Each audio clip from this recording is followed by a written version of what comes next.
Keçən indi təlimimizə mən ekranı paylaşmaq istəyirəm sizinlə, əziz müəllimlər.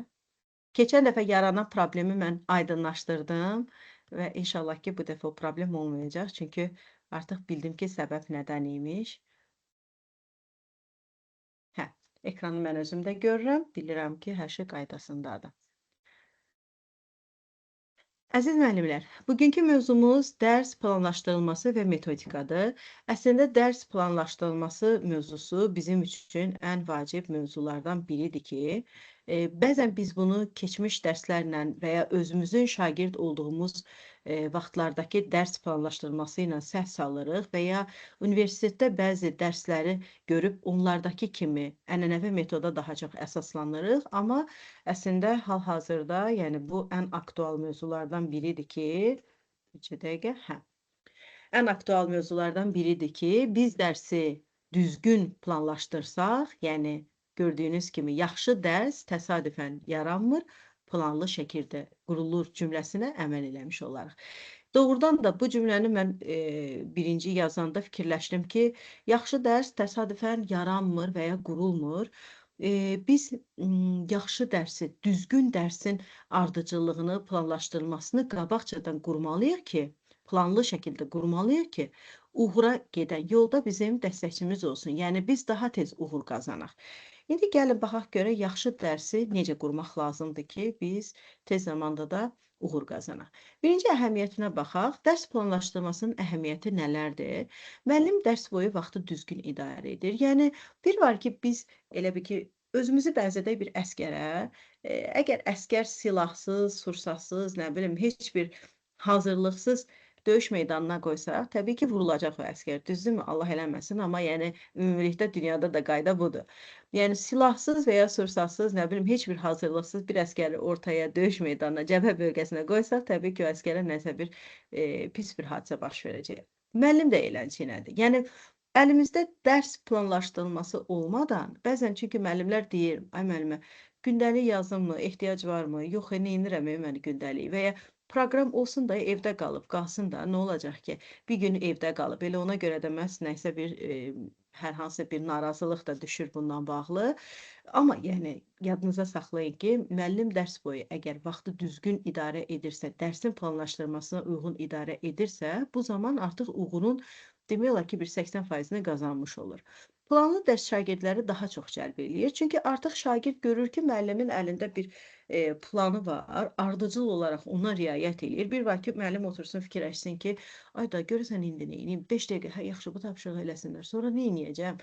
Bax, bu plansız dərsdir. Amma əlinizdə bir plan varsa, A planı, B planı, C planı, hətta bəzən bu B və C planlarını da biz qarşımıza qoyuruq ki, birdən də A planında hər hansı edəcəyim bir şey alınmadı, eləyə bilmədi, B və C planlarına üst tutacaq. Bu şagirdi daha çox cəlb eləyir. Yəni şagird boşluğa düşmür həmin anda. Tədris zamanı stres azalır. Yəni özümüz də stresi azaldırıq ki, artıq nə edəcəyimizi bilirik və müəllim nəyi nə vaxt edəcəyini bilir. Planlı dərs ölçülə bilən nəticələrə gətirib çıxarır. Ölçülə bilən nəticələr measurable deyirik də biz buna ingilis dilində və daha çox ingilis dili və kurikulum sistemindən götürülən bir sözdür deyə elə bunu məhz həm ingiliscə, həm də Azərbaycanca bildirmək istədim.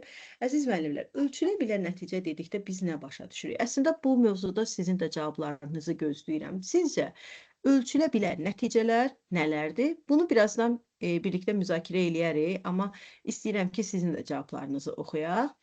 Əgər planlaşdırılmamış dərsimiz, yəni götürdüm bir dənə kitabı, girdim ki, mən 8A sinifinə dərsə girirəm. Bu zaman nə olur? Müəllim izah üçün daha çox vaxt sərf eləyir, praktik hissəyə vaxt qalmır, nəticədə şagirdlər pasiv qalır və biz istədiyimiz təlim nəticəsinə çata bilmirik. Hə, ekran paylaşılıb, bəli müəllimə. Daha sonra keçirik növbəti slaydımıza. Uğurlu dərs planının əsas komponentləri hansılardır? Yəni biz dərsimizi planladıq. Yaxşı, bu planlamada uğurlu dərs planı olması üçün nə etməliyik? Alt standart və təlim nəticələrini götürməliyik. Alt standart və təlim nəticələri haqqında çox uzun-uzadı danışmaq istəmirəm. Onsuz da, yəni bir çoxunuz MİQ imtahanları ilə, sertifikasiya imtahanları ilə bunu artıq siz həmin hissədə, kurikulum, metodika hissəsində öyrənmisiniz. Amma alt standartları ümumilikdə bilirəm ki, içinizdə tələbələrimiz də var, bəzi, yəni hələ müəllimlik peşəsinə başlamamış sonuncu kurs tələbələrimiz də var ki, alt standartlar adətən müəllimin hansı təlim nəticəsinə çatmağını bəlli eləyən bir standartdır, adından görüldüyü kimi. Yəni, dərsimin sonunda şagird hansı nəticə əldə edəcək? Artıq mən bunu dərsimin öncəsində bilirəm. Qiymətləndirmə meyarları bu çox vacib bir məsələdir. Çünki şagirdlə artıq siz qiymətləndirmə meyarlarını öncədən paylaşdıqda bu uğurlu dərsin bir hissəsi kimi götürülür. Yəni şagird bilir ki, mən nəyi etsəm yaxşı qiymət alacağam, nəyi etməsəm zəif qiymət alacağam. Əvvəllər bu belə deyildi. Bilirsiniz, şagirdlər ənənəvi dərsdə çıxırdı, dərsi nə bilim əzbər danışırdı və ya müəyyən misal eləyirdi və ya nə bilim hər hansı bir müəllimin sualına cavab verirdi və dərsin sonunda da müəllim ona qiymət yazırdı. Amma şagird bilmirdi ki, o qiyməti nə üçün aldı? 5 aldı, 4 aldı, 3 aldı. Nəyə görə 5 aldı, nəyə görə 4 aldı, nəyə görə 3 aldı və ya 2 aldı. Amma indi artıq bu qiymətləndirmə meyarları olanda biz başa düşürük və şagirdə də izah edirik ki, sən hansı meyarlar əsasında qiymətini alacaqsan və o da o meyarları gördüyü təqdirdə ona uyğun hərəkət eləyəcək. Yəni bu bir növ bizim işimizi də asanlaşdırır həmçinin. Mövzu əlbəttə ki, mövzu maraqlı və düzgün, yaşa uyğun və həmin tələbata uyğun olaraq seçilməlidir. Çünki biz, məsələn, ola bilər ki, mən ailə mövzusunda və ya nə bilim, friendship, dostluq mövzusunda uşaqlarla bir dərs qururam, amma əslində uşaqlar həmin mövzunu bəyənmirlər, xoşlamırlar. Yəni onların həm də maraqlarına uyğun olan bir mövzu seçimi ilə uğurlu dərs komponentinə gətirib çıxarda bilərəm və resurslar. Hansı resurslardan istifadə edirik? Çox təəssüf ki, müəllimlər, biraz biz demirəm hamımız, amma ki, bəzilərimiz biraz özümüzü çox yormaq istəmirik deyə resurs axtarmağa çətinlik çəkirik və ya resurs axtarmaq istəmirik. Əslində, inanın ki, hal-hazırda internetdə o qədər resurslar var ki, özü də bütün fənlər üzrə, fərqi yox deyə, nə bilim, ən asandan ən çətininə doğru bütün resurslar internetdə hal-hazırda mövcuddur. Sadəcə yetər ki, siz dərsinizin maraqlı keçməsi üçün hansısa bir resursa müraciət edin, oradan müəyyən material götürün, o materialda slayd hazırlaya bilərsiniz, nə bilim, çıxartdırıb onu şəkil kimi şagirdlərə verə bilərsiniz və ya özünüz onu istifadə edə bilərsiniz. Yəni, hər bir formada siz bunu istifadə edə bilərsiniz, sadəcə olaraq özünüzün marağı biraz da vaxtı olsa yaxşı olar. Dərsin təşkili, şagirdlərin dərsə cəlb olunması, sual və tapşırıqlar. Dərsin təşkili, biz bununla bağlı biraz daha öncəki təlimlərdə də danışmışdıq, amma biz dərsimizi düzgün formada, həmçinin də şagirdlərin maraq dairəsinə uyğun olaraq təşkil etsək, niyə görə bu sözü vurğulayıram? Baxın, şagirdlərin marağı deyəndə ki, birdən müəllimlərdən deyək ki, ay müəllim, şagirdin marağı yox deyə dərs oxumağa. Siz də deyirsiniz, şagirdin marağına uyğun olaraq dərsi qurun. Xeyr, elə deyil. Biz şagirdin marağını öncədən müəyyən sorğu vasitəsilə və ya onlarla danışma əsasında artıq öyrənməliyik ki, mənim şagirdim nə istəyir, məndən gözləntisi nədir, özünün həyatdan gözləntisi nədir, motivasiyası nəyədir? Və bunu öyrəndikdən sonra biz artıq dərsimizi uğurlu formada təşkil edə bilərik. Sual və tapşırıqları ona uyğun seçə bilərik və bu da uğurlu dərsin komponentlərindən birinə gətirib çıxardacaq. İş usulu, iş forması və refleksiya. Mütləq formada bir dərs varsa, onun sonunda refleksiya da olmalıdır ki, biz nə əldə etdik, şagird nə əldə etdi, onu artıq özü də başa düşsün və həmçinin biz də öz nəticəmizə gəlib çıxdıqmı, anlayaq və ona uyğun hərəkət eləyək. Növbəti slaydımıza keçirik. Müəllimlər, mən baxıram. Hə, baxın, Xəyalə müəllimə məsələn yazıb ki, bizlə səmimi olaraq bir fikrini paylaşıb, yazıb ki, düzü mən ərinib yazmayanda əziyyət çəkirəm, interaktivlik yarada bilmirəm. Bəli, Xəyalə müəllimə, tamamilə haqlısınız. Yəni, bəzən mən demirəm, insanıq, hamımız məişət qayğılarımız da var, nə bilim, müəyyən işlərimiz də olur, hətta məktəbin içində belə müəyyən tapşırıqlar olur ki, bəzən biz onu da yerinə yetirməli oluruq. Amma biz nə vaxt ki, dərs planlaşdırılması etməsək, nə bilim, gündəliyimizi hazır etməsək, müəyyən o planlara uyğun artıq öncədən qurmasaq, həmin vaxtda dərsdə əziyyət çəkirik. Yenə deyirəm, silahsız bir əskəri cəbhə bölgəsinə buraxmış kimi oluruq. Elə bir ki, gedirik, otururuq, bilmirik ki, neyniyəcəyik. Ola bilər ki, ağlımıza hansısa bir oyun gələr, bir tapşırıq gələr, onu həmin anda elətdirərik, amma onun da müddəti 5 dəqiqə, 10 dəqiqə çəkər. Qalan dəqiqələrimizi biz fikirləşərik ki, görəsən neyniyim mən? Yəni, bu da boşluğa gətirib çıxardır. Təbii ki, şagird də bunu mən hər dəfə müəllimlərlə danışanda deyirəm, indiki şagirdlər maşallah manipulativ gücə malikdirlər. Yəni, böyükləri manipulyasiya eləməyə, onların kiçik də olsa bir zəif yerindən tutub onu axıra kimi getməyi xoşlayırlar. Yəni şagird hiss eləyəndə ki, aha, müəllimdə nəsə bir balaca da olsa boşluq var. Deyəsən müəllimin kitabı evdə qalıb. Deyəsən müəllim bu gün dərsdə nəyisə unudub. Qoy mən bu boşluqdan istifadə edeyim. Sanki elə bil onlar hiss eləyirlər və hissləri ilə də yola çıxaraq o dərsin bütün gedişatına da təsir göstərirlər. Ona görə də biz onların qabağına tam bir belə hazırlıqlı formada çıxmalıyıq ki, onların heç bir, yəni o bizə təsir etməyə və ya dərsin gedişatına təsiri olmasın. Mənfi mənada təsirdən təbii ki, söhbət gedir, müsbət təsirdən söhbət getmir. Hə, Nərmin xanım yazıb ki, Elnara xanım yazıb ki, mən təəssüf ki, tapa bilmirəm rus dili üçün. Elnara xanım, inanın ki, rus dili və ingilis dili, ümumiyyətlə xarici dil fənni üçün həddən artıq çox material var. Xüsusilə də rus dilində. Siz müəyyən axtarış sistemlərinə rus dilində yazsanız, mən əminəm ki, bununla bağlı kifayət qədər məlumatlar tapa bilərsiniz. Nərmin xanım isə yazıb ki, icmalı daha öncədən yazırıq, o zaman keçirilən mövzuya uyğun və dərsi onun əsasında keçirik. Bəli, Nərmin xanım, icmalı yazırıq. Amma bir məsələ var ki, biz icmalı yazdıqda müəyyən sanki icmaldan elə bir ki, əlavə ehtiyac olunan müəyyən şeylər olur. Nədir bu? İcmalda biz məqsədimizi yazırıq, təlim nəticəmizi yazırıq, standartlarımızı, nə bilim, iş üsulunu, iş formasını və s. Dərsin təşkili və gedişatını yazırıq, düzdür. Amma bəzən bizim B və C planlarına da ehtiyacımız olur. Çünki həmin anda, məsələn, deyək ki, mən icmalda yazmışam ki, şagirdə bir video göstərəcəm, PPT-də nəsə bir slayd göstərəcəm. Amma birdən işıq sönür. Ola bilər, hər bir şey, yəni baş verə bilər.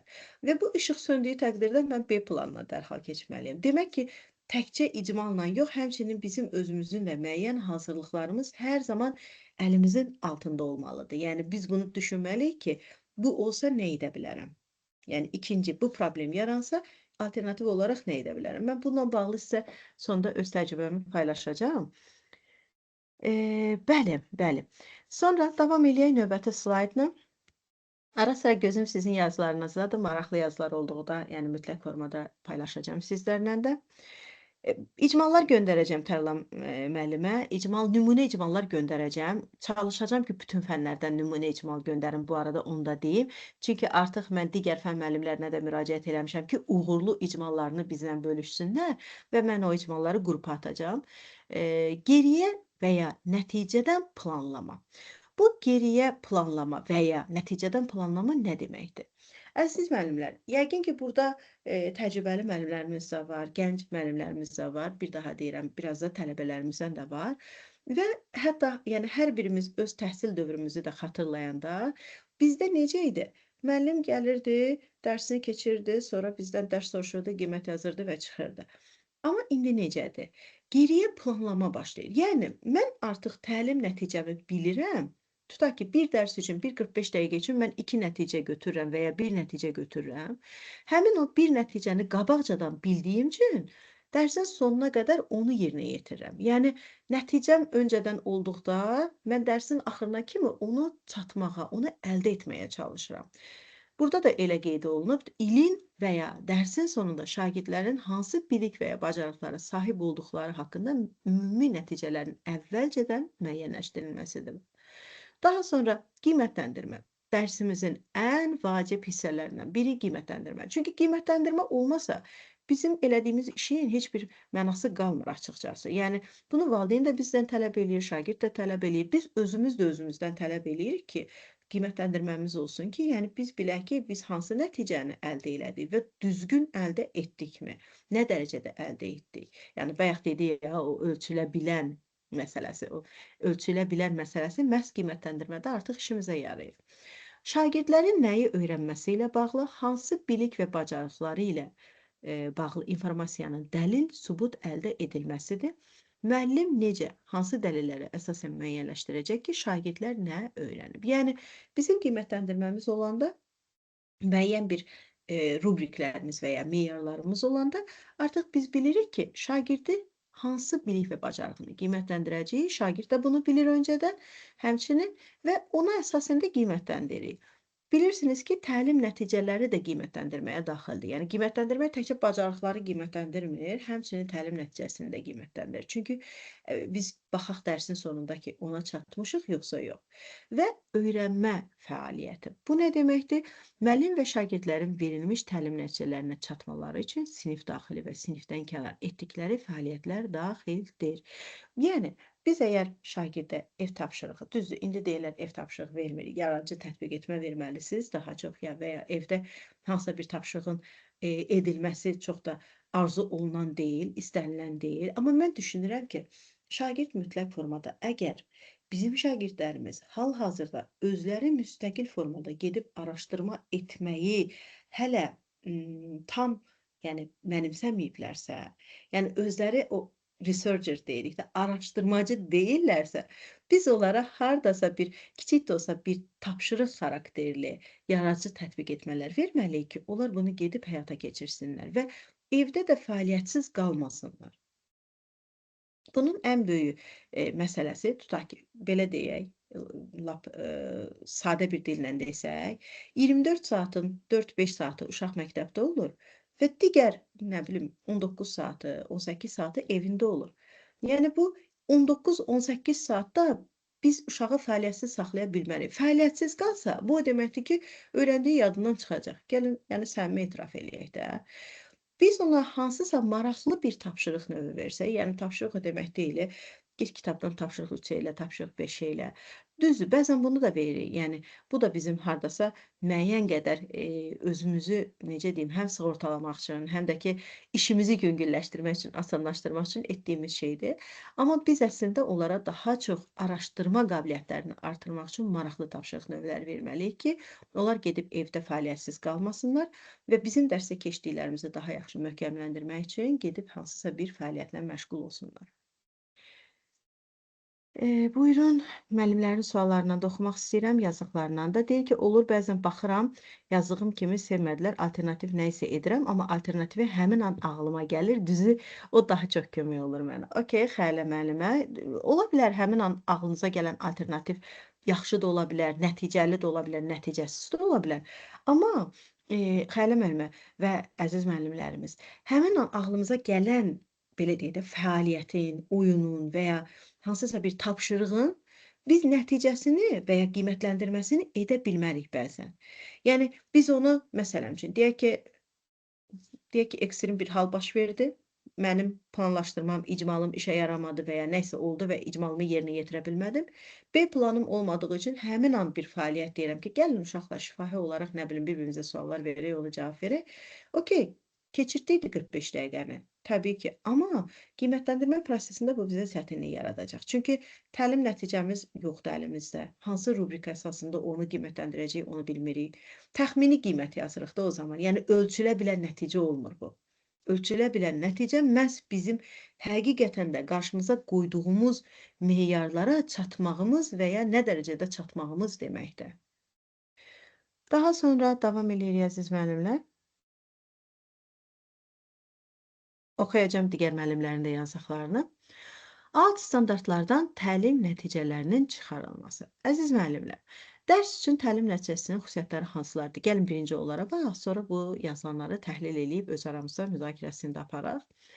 Dərsin məqsədi alt standartdan çıxarılmalı, şagird yönümlü olmalı, müəllimin şagirddən dərs müddətində nə gözlədiyini, hansı bilik və bacarıqları yiyələcəyini dəqiqliklə təsvir etməlidir.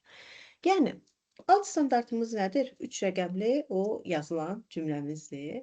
Belə loru dildə desək, o 3 rəqəmli cümləmizdir.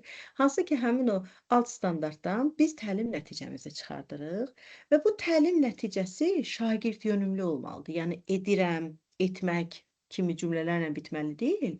Şagirdin həmin dərsin sonunda o nəticəyə uyğun bilik və bacarığının nə dərəcədə yiyələndiyini göstərən nəticə olmalıdır. Və bu dəqiqliklə təsvir edilməlidir. Yəni, məsələn, bir var deyirəm ki, şagird oxuyur. Yaxşı oxuyur, əla oxuyur, pis oxuyur. Bu, alt standartdan çıxarılan nəticə ola bilməz. Çünki yaxşı oxuyur sözünün, əla oxuyur sözünün, pis oxuyur sözünün hansısa bir ölçülə bilənlik dərəcəsi yoxdur.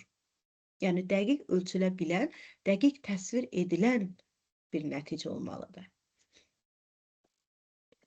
Üzürlü say müəllimlər, biraz bugün soyuqlanmışam deyə bir balaca üzürlü sayın. Hə, davam eləyirəm. Daha sonra dedi ki, fəaliyyətin əksinə olaraq öyrənmənin önə çəkilməsi lazımdır. Yəni biz fəaliyyət hər zaman mümkündür. Yəni hansısa bir oyun qurmaq, hansısa bir maraqlı bir şey eləmək bu mümkündür. Amma öyrənmə nə dərəcədə var həmin fəaliyyətin içində? Biz ona daha çox diqqət eləməliyik. Yəni biz o fəaliyyətin içində şagirdi nə dərəcədə öyrədirik və ya şagird orada nələr öyrənir, ona çox fikir vermək lazımdır. Şagirdin nə edəcəyini yox, nə öyrənəcəyini əks etdirilməlidir. Bunda artıq toxunduq biz mövzu olaraq ki, biz diqqət eləməliyik ki, şagird orada, nə bilim, məsələn üçün, tutaq ki, ibtidai sinifdə hansısa bir mahnı və ya hansısa bir oyun qoyulur, orada oynayır, atlanır, düşür. Burada edəcəyidir. Amma mən bilməliyəm ki, şagird o oyunun, o mahnının sonunda nə öyrənəcək? Neyləyəcək? Nəyə gələcək? Yəni, hansı nəticəni mən yerinə yetirmiş oluram? Buna diqqət eləmək lazımdır əsas. Hə, indi isə gəldik smart. Smart sözünü yəqin ki, müəllimlərimiz hamısı, ümumiyyətlə bütün demək olar ki, insanlar hamısı bu smart sözü ilə qarşılaşır. Adi əlimizdəki telefonlarımıza belə smartfonlar deyirik də. Smart nədir? Ağıllı deməkdir. Dərrakəli, ağıllı mənasına gəlir, çıxır və yaxşı, biz bunu təhsil sistemində necə işlədirik? Gəlin ona baxaq, hə? Hə. Təlim nəticələrini müəyyənləşdirərkən smartdan istifadə olunur. Yəni, o həmin o smart qısaltmadır. Müəyyən verilən sözlərin qısaltmalarıdır, fikirlərin qısaltmalarıdır ki, hansı ki o smart ağıllı sözünün, belə desək, açıqlaması təlim nəticəsində nə deməkdir, ona biz baxarıq indi. Baxarıq ki, birinci smartda S spesifik olmalıdır. Yəni, təlim nəticələri düzgün müəyyənləşdirməlidir, dəqiqliklə müəyyənləşdirməlidir, aydın olmalıdır. Yəni, ümumi bir cümlə biz yaza bilmərik ki, şagird yaxşı oxuyur. Yaxşının kriteriyası nədir, onu bilmək lazımdır və ya onu düzgün yazmaq lazımdır. Ölçülə bilən olmalıdır, measurable, biz bayaq da bunu dedik. Bilirsiniz ki, artıq bir çox təhsil sahəsində və ya ümumiyyətlə təhsillə bağlı olan ekspertlər də hətta nəinki dərsin gedişatında ölçülə bilənliyi deyirlər, bütün sahələrdə hal-hazırda ölçülə bilən olmalıdır ifadəsi istifadə olunur. Niyə? Baxın, əvvəllər biz şagirdə dərs keçirdik və ya bizim öz şagird dönəmimizdə, tələbə dönəmimizdə, nə bilim, dərslər alırdıq. Onun ölçülə bilənliyi yox idi. Yəni, müəllim həmin dərsdə dərsi danışırdı, dərsi soruşurdu, qiyməti yazırdı, 3, 4, 5 və s. Və buradan nəticə olaraq biz ölçə bilmirdik ki, şagird doğrudan da nəyi öyrəndi. Yəni, o 5-in içinə nə daxildir, 4-ün içinə nə daxildir, bilmirdik. Ölçülə bilən deyildi. Ölçülə bilən nədir? Təlim nəticəsi elə müəyyənləşdirilməlidir ki, həmin təlim nəticəsinin cümləsinə, yəni o nəticəyə çatırmı, çatmırmı, nə dərəcədə çatır? Bax, bu bizim üçün ölçülə bilən deməkdir. Yəni, bu ölçülə bilən sözünü əslində yenə deyirəm, bir çox sahələrdə artıq istifadə olunur. Dəqiq əldə olunan nəticələr deməkdir. Məsələn, deyək ki, biz bugün bu təlimi keçirik. Bu təlimin sonda mən hansısa bir sorğu, survey göndərsəm, 4 təlimin hamısı ilə bağlı müəyyən sadə suallar, o zaman artıq sizin verdiyiniz cavablar nəticəsində mən ölçülə bilənliyi ölçəcəm ki, görək doğrudan da bizim 4 dərs, 4 sessiya danışdıqlarımız nə dərəcədə effektiv olub. Baxın, bu mənim üçün artıq ölçülə bilən nəticə deməkdir. Eləcə də sinif şəraitində həmçinin. Achievable, yəni əldə oluna bilən, achieve bilirsiniz, əldə etmək deməkdir. Yəni, nəyi əldə etmiş? Yəni, qoyulmuş hədəfə çatmaq nə asan, nə də çox çətin olmalıdır. Əldə oluna bilən olmalıdır. Məqsəd normaldan bir qədər çətin, bağışlayın. Məqsəd normaldan bir qədər çətin, şagirdin çalışaraq əldə edə biləcəyi səviyyədə olmalıdır. Yəni, biz şagirdə nə çox asan tapşırıq verməliyik, nə də çox çətin tapşırıq verib onu motivasiyadan salmalı deyilik ki, hə, sən heç nə bilmirsən və ya sən hər şeyi bilirsən düşüncəsini verməməliyik şagirdə. Biz elə eləməliyik ki, şagird ortada balanslı olsun, həm tapşırığın müəyyən hissəsini yerinə yetirsin, həm də müəyyən yeni bacarıqlar qazansın ki, daha doğrusu yeni bacarıqlar qazanmağına da dəstək olaq ki, o artıq yəni əldə oluna bilən bacarığın nə demək olduğunu başa düşsün. Məsələn, Əsasən biz bunu summativlərdə də çox diqqət eləməliyik. Məsələn, summativlərdə bəzən müəllimlərin nəticəsi yaxşı olsun deyə çox asan test tapşırıqları verirlər. 10 dənə sadə tapşırıqlar verirlər ki, hə gedin eləyin, gəlin. Bəzən də elə müəllimlər olur ki, 10 çətin tapşırıq verir ki, yox, mən istəyirəm ki, uşaqlar çətin tapşırıqlar yerinə yetirsin və onları görüm ki, nəyi nə dərəcədə bilirlər. Amma biz məsələn həmçinin o summativdə də, quizlərdə də, o sorğu sual tapşırıqlarda da elə tapşırıqlar qoymalıyıq ki, həmin tapşırığın müəyyən hissəsi asan, müəyyən hissəsi az hissəsi çətin və ortada olan hissəsi hansı ki indi deyirik ya qoyulmuş hədəfə çatmaq nə asan, nə də çətin olmalıdır. Orta səviyyədə olacaq. Yəni biz bunu həmçinin testlərimizdə də eyni formada istifadə edirik. Növbəti sözümüz isə realistikdir. Yəni smart sözünün R hərfinə aid olan realistik. Yəni real imkanlar nəzərə alınmalıdır. Yeni təlim nəticələri, mövcud resurslar, öyrənmə mühitini nəzərə alaraq realistik, ağlabatan şəkildə çıxarılmalıdır. Mən bu realistik sözünü həmçinin belə də təhlil eləmək istəyirəm ki, əziz müəllimlər, bu real imkanlar deyəndə, baxın, bayaq dediyim mövzuya da toxunmaq istəyirəm ki, şagirdlərimizin bizə nə verəcəyini reallıqla biz ölçməliyik. Tutaq ki, mən şagirdimə çox çətin və ya elə bir tapşırıq verə bilərəm ki, elə bir yaradıcı tətbiq etmə verə bilərəm ki, onlar hamısı gedib kompüterdə araşdırma eləsinlər. Amma əslində onların evində kompüter yoxdur və ya o internet şəraiti zəifdir və ya çıxışları yoxdur. Bu təbii ki, söhbət yəni əlçatanlıq, real imkanları nəzərə almaq, yəni təkcə şəhər mühitindən getmir, həm də bölgələrdən, kəndlərdən, nə bilim, əlçatanlıq baxımından hər yerdən gedir.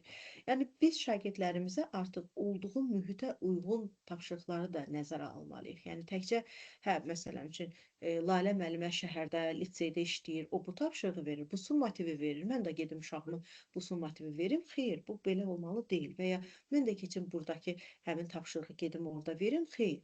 Siz nəzərə almalısınız ki, sizin olduğunuz icmada, sizin olduğunuz məktəbdə bu tapşırıq nə dərəcədə əlçatandır?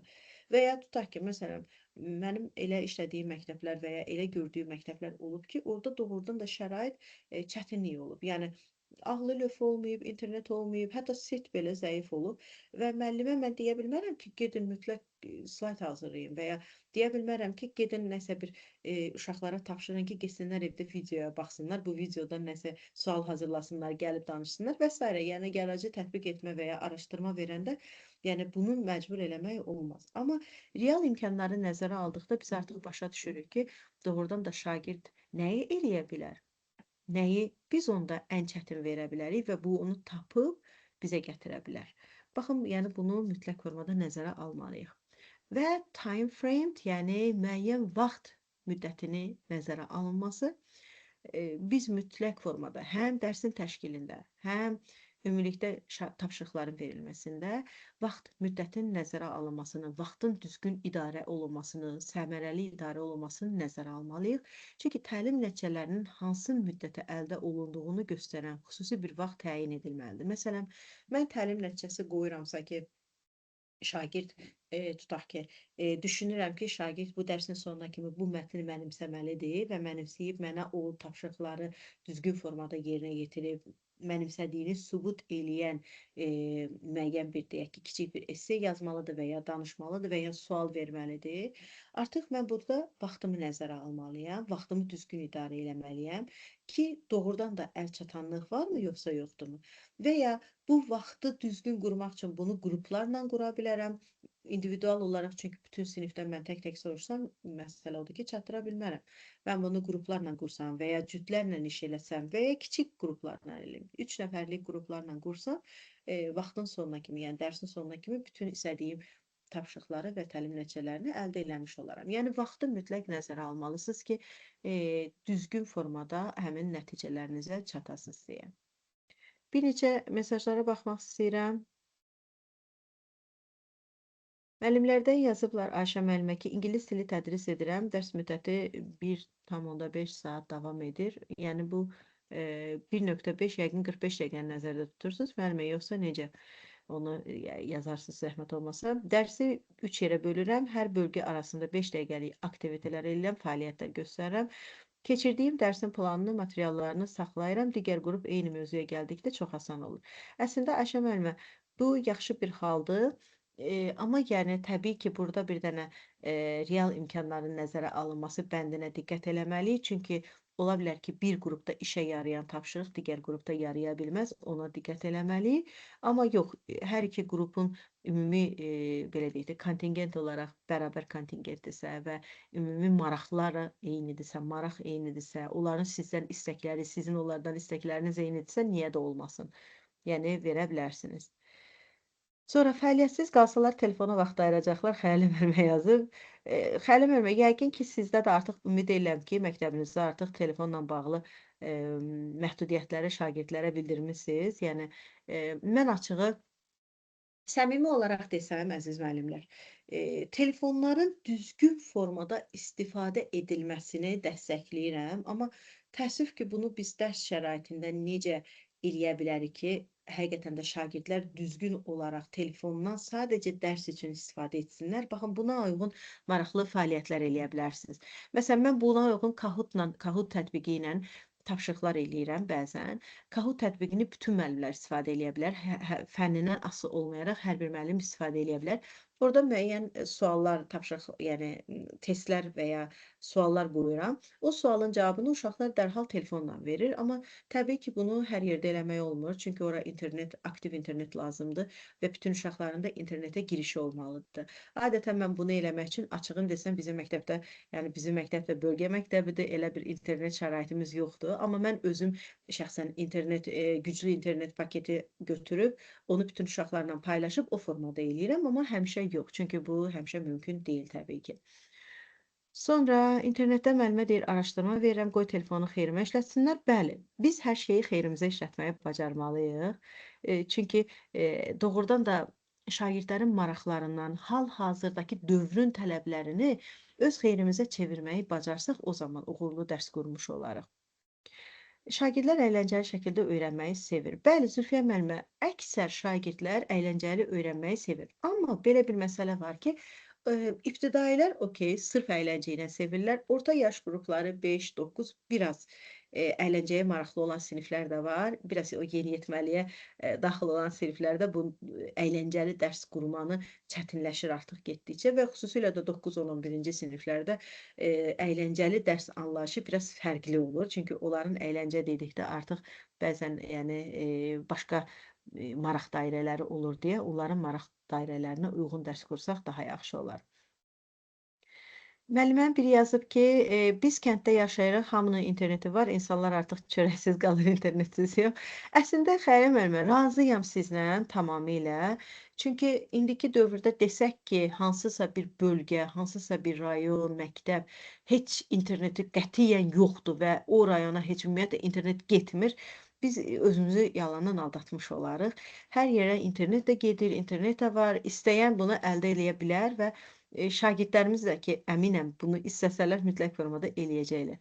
Amma hər bir halda yenə də yəni biz bunu məcbur eləyə bilmərik ki, tutaq ki, sinifdə 20 nəfər varsa, hamısı internetdən istifadə eləməlidir, hamısını nəzərə almalıyıq. Əgər o sinifdə 5 nəfərin belə tutaq ki, internetsiz şəraitdə evlərində yaşayırlarsa və ya internetsiz telefonlardan istifadə eləyirlərsə, yəni çox da yəni ağıllı cihazlara üstün tutmurlarsa, o zaman biz ümumilikdə dərsin gedişatını elə qurmalıyıq ki, onlara da uyğun olsun. Çünki bilirsiniz ki, o inklüziv mühitin dəstəklənməsi, bütün şagirdlərə eyni formada əlçatanlığın olmasını təmin eləməliyik. Biz həmçinin də elə tapşırıqlar, elə dərs qurmalıyıq ki, onların hamısı üçün bərabər imkanlar yaransın. Belə, Lüdmila müəllimə deyir ki, bəli, maraqlı aplikasiyadır. Bəli, Kahoot proqramı çox maraqlıdır. Mən link olaraq göndərərəm sizə qrupa. Həqiqətən də çox bəyənəcəksiniz. Çünki oradan istədiyiniz kimi istifadə edə bilərsiniz və bütün fənn müəllimlərinə aiddir. Əziz müəllimlər, düzgün təlim nəticəsinin seçilməsi necə olmalıdır? Ən vacib məsələlərdən biri. Bayaqdan bu təlim nəticələrinin seçilməsindən danışırıq, amma demirdim ki, onsuz da yəni slaydımız var idi bununla bağlı. Hə, müəllimin fəaliyyətinə yönəlməməlidir. Bu nə deməkdir? Məsələn, burada baxın, iki söz yazır. Formalaşdırır, öyrədir. Kim formalaşdırır? Müəllim. Kim öyrədir? Müəllim. Yəni, biz təlim nəticəsi seçəndə o yazdığımız təlim nəticəsinə uyğun cümlənin sonunu belə e, səmimi formada desək də, həmin cümlənin sonunu formalaşdırır, şagird öyrədir kimi yazmalı deyilik. Çünki bunu müəllim eləyir, bunu şagird eləmir. Cümləni yazanda mütləq diqqət eləməliyik ki, o feilə sual verəndə və ya xəbərə sual verəndə mübtədasını başa düşək ki, kim eləyir bunu. Şagirdə yönəlik nəticə olmalıdır, nəticə. Məsdərlə bitməməlidir. Baxın, bunlar əslində taktiki şeylərdir. Həll etmək, müəyyənləşdirmək, məsdər nədir? Maqmək şəkilçisi ilə bitməməlidir təlim nəticəmiz. Buna da diqqət eləyin. Çünki bəzən müəllimlərdə mən özüm də təlimlərdə və ya canlı görüşlərdə müəllimlərlə rast gəlirəm ki, onların icmallarında təlim nəticəsini həll etməyi bacarır və ya həll etmək, nə bilim, tapşırığı həll etmək, nə bilim, tapşırığı necə həll etmək, müəyyənləşdirmək bununla bitirilir və ona görə də bunu xüsusi olaraq qeyd elədim.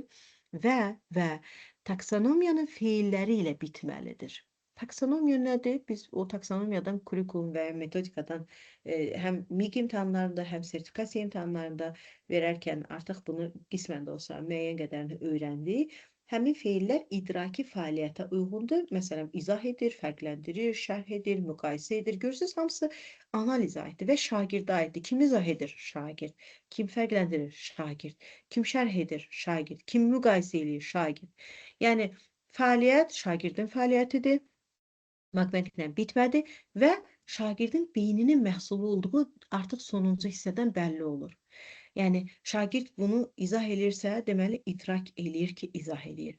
Fərqləndirirsə, yəni idrak eləyir, başa düşür ki, fərqləndirir. Şərh edirsə, deməli, başa düşür ki, şərh eləyir. Müqayisə edirsə, deməli, başa düşür ki, müqayisə edir. Yəni, taksonomiyanın feilləri ilə bitməlidir, şagirdə aid olmalıdır, məsələlə bitməməlidir. Və sual verib, kim izah edir və ya kim edir, onu bilməliyik ki, şagird yoxsa müəllim, oradan daha dəqiq tapa bilirik. Təlim nəticəmizin seçilməsi ilə bağlı. Bu da taktik fikirləri idi. Keçirik indi dərsə cəlb olunma və refleksiya. Dərsə cəlb olunma dedikdə, burada bir sual var, amma qayıdacağım suala. Dərsə cəlb olunma dedikdə biz motivasiyanı nəzərdə tuturuq daha çox və refleksiya, bəli, əlbəttə ki, özümüzü qiymətləndirmə, dərsi qiymətləndirmə, şagirdin özünü qiymətləndirməsi, şagirdin dərsi və müəllimi qiymətləndirməsi, yəni əslində refleksiya böyük bir məfhumdur. Hər tərəfli refleksiya var. İndi görək bugün hansı hissələrinə toxunacağıq. Bəli, Bahar müəllimənin sualına və ya fikrinə gəlirəm. Günay xanım, mən icmalda refleksiya üçün 3 sual yazmışdım. Məsələn, nə asan idi, mənə nə çətin oldu. Bugün irad bildirdilər, refleksiya belə olmur. İndi Bahar müəllimə, mən sizə refleksiya ilə bağlı da taktik şeylər göstərəcəm. Əslində, sizin yazdığınız suallar da refleksiyadan bir hissədir. Yəni, bu da refleksiya qaydalarından biridir. Venera xanım da deyir ki, yəni mübtəda şagird olmalıdır. Bəli, yəni işi görən şagird olmalıdır. Subyekt şagird olmalıdır. Mübtəda şagird olmalıdır. Yəni hansı formada deyirik deyək, bu edən şagird olmalıdır. Keçək dərsə cəlb olma və refleksiya hissəsinə. Şagirdi dərsə necə cəlb etmək olar? Əslində biz bu mövzu ilə bağlı birinci dərsimizdə ümumi dərsə cəlb eləməkdən danışmışdıq ki, biz şagirdi necə eləyək ki, dərsə cəlb eləyək, amma burada daha çox konkret, yəni mövzuya necə cəlb etmədən söhbət gedir. Baxırıq ki, problemin təqdim edilməsi. Problem nədir? Yəni mövzu qoyuruq. Mövzu özü problemli sual və ya ümumiyyətlə hansısa bir mövzu olmalıdır ki, şagirdə onu problem xarakterində təqdim eləyək və bu da dərsin məzmunu ilə bağlı bir xırda və ya çətin məqam olmalıdır ki, şagirddə maraq hissi yaratsın və şagirdlər problemin həllinə və onu araşdırmağa həvəsləndirilə bilər. Provokativ xarakterli sual. Provokasiya sözünü yəqin ki, bir çox insanlar bilir və sizlər də əminəm ki, bilirsiniz. Provokasiya nədir? Elə bir ki, belə deyək də, qıcıqlandırıcı, hardasa o şagirdi o problemin içinə salmaq üçün lazım olan qıcıqlandırıcı suallardır. Məsələn, burada qeyd eləmişik ki, dərsə tənqidi təfəkkürü təkan verən, yəni nədir? Tənqidi təfəkkürü, beyni qıcıqlandırır ki, müəllim məni provokasiya eləyir, nəsə suala, bir işin içinə salmaq istəyir. Baxın, buna aid suallardır. Məzmun üzərində düşünməyə təşviq edən provokativ suallarla başlayırıq. Başlaya bilərik. Yəni, bu da nümunələrdən biridir təbii ki, cəlb etmə yollarından biridir. Şəxsi təcrübə. Mən şəxsi təcrübədən çox istifadə eləyirəm. Adətən şagirdlərlə danışanda, hansısa bir hekayə ilə başlayıram. Bu onlara daha maraqlı gəlir. Dərhal fikirləri mənə gəlir, diqqətləri, qulaqlarını belə deyək də şəkləyirlər, qulaq asırlar ki, görəsən müəllim nə danışacaq və o şəxsi təcrübə hekayəsindən sonra mövzuya giriş eləyəndə onlar üçün daha maraqlı olur və inanın ki, heç bir dərsin sonuna kimi qaçırtmırlar ki, görək sonda nə olacaq da, nəyə çatacağıq deyə. Və ya bunu təbii ki, dərs materialı ilə əlaqələndirməliyik. Yəni mən oturum şagirdə nə bilim uşaqlıq xatirəmi danışım, çöldə başıma gələn bir xatirəni danışım. Xeyr, elə məsələ deyil. Şəxsi təcrübə dedikdə biz onu dərslə mütləq əlaqələndirməliyik ki, biz yəni o mövzuya girib oradan müəyyən suallarımızı və ya müəyyən tapşırıqlarımızı təlim nəticəmizə gələk çıxaq və təlim nəticəmizə gəlib çıxdıqdan sonra da, yəni nəticə olaraq sonda həmin mövzunu istədiyimiz formada şagirdlərin, yəni dərsə aktuallığını artırmaq üçün istifadə eləyək. Maraqlı başlanğıc. Şagirdlərin diqqətini cəlb etmək üçün, onlardan maraq oyatmaq üçün müəllim dərsə təəccüblü bir fakt, müvafiq sitat, crossword təqdim edə bilər. Bəli, bunu da eləyirəm mən bəzən, amma bu, məsələn, mən həmişə bir çox fən müəllimlərinə də məsləhət görürəm ki, əziz müəllimlər, inanın ki, məsələn, ingilis dilində maraqlı başlanğıclar biraz bəlkə fərqli fənlərə doğru gedir. Məsələn, tutaq ki, mən hansısa bir YouTube videosunu əgər şagirdə qoyuramsa ki, maraqlı bir başlanğıcı nümunə kimi, yəni hansısa bir mövzuya girmək üçün, bu artıq İstər-istəməz hansısa bir fənnin daxilinə keçir, inteqrasiya olur sanki. Amma biologiya müəllimləri, nə bilim, fizika müəllimləri, kimya müəllimləri o qədər maraqlı faktlar olur ki, dünyada.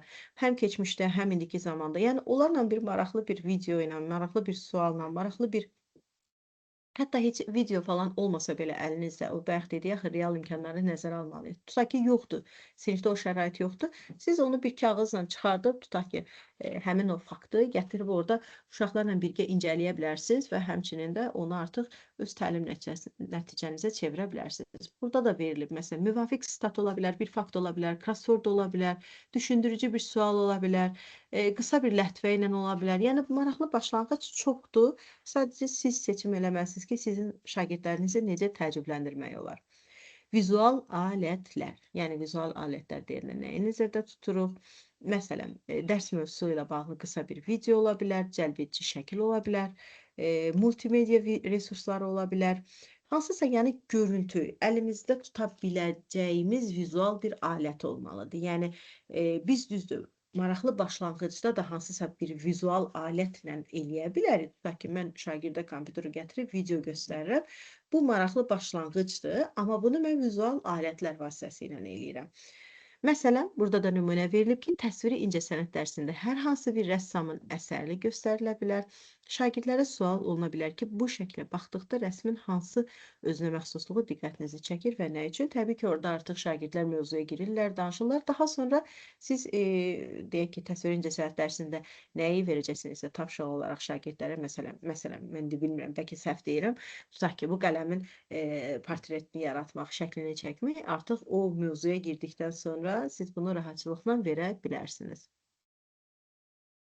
Musiqidən istifadə. İnanın ki, o qədər təsirlidir ki, xüsusilə də humanitar fənlərdə mən çox istifadə edirəm musiqidən istifadəni. Yəni, xüsusilə də ibtidai siniflərimdə tez-tez hansısa bir mövzu ilə bağlı mahnılar göndərirəm uşaqlara və ya onu dərs zamanı istifadə edirəm. Birgə oynayırıq, rəqs eləyirik, birgə oxuyuruq. Yəni, həm hərəkət eləyirik, həm musiqi eləyirik, həm də orada artıq o musiqidəki sözləri təkrar eləyə-eləyə də müəyyən qədər ingilis dili bacarıqlarına uşaqlar yiyələnirlər. Amma digər humanitar fənlərdə də bunu istifadə eləyə bilərsiniz təbii ki, xüsusilə ədəbiyyat Azərbaycan dili dərslərində düşünürəm ki, bu çox faydalı ola bilər. Buz quranlardan istifadə. Buz quranlar, icebreakerlar adətən tədris ilinin əvvəlində daha çox müəllimlər istifadə edirlər. Daha sonraki mərhələlərdə biraz azaldırlar. Amma mən düşünürəm ki, biz buz qurandan həmişə istifadə edə bilərik. Şagirdləri özləri haqqında hansısa məlumatı paylaşmağa və ya həmyaşıdları ilə ünsiyyət qurmağa təşviq edən sürətli, interaktiv buzqıran fəaliyyətlərindən istifadə edin, əziz müəllimlər. Buzqıran fəaliyyətləri ilə bağlı, yəni icebreakerlarla bağlı mən sizə bir link göndərəcəm. Bunu qeyd edeyim özümdə. Hə. Mən sizə bir link göndərəcəm, çünki buzqramlar kifayət qədər çoxdur. Sadəcə siz özünüzə maraqlı olan, şagirdlərinizə maraqlı olan hansılarsa onları seçməlisiniz. Üzrlü sayın. Biz müəllimlər ki, dərslərə başladıq. İlin müəyyən hissəsi artıq belə boğazımızda problemlərlə davam edirik dərsə. Deməli, davam eləyək əziz müəllimlər. Texnologiyadan istifadə. Texnologiyadan istifadəni mən başa düşürəm ki, bəzi müəllimlərimiz çətinlik çəkir texnologiyadan istifadəyə. Amma bəzi müəllimlərimiz də çox uğurla istifadə edirlər.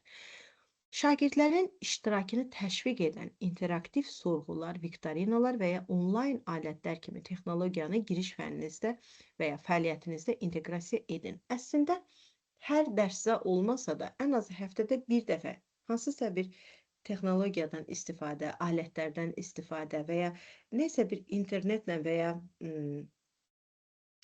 Tərlan müəllimə deyir ki, sanki problemlərimə cavab verirsiniz. Çox sağ olun, təşəkkür edirəm.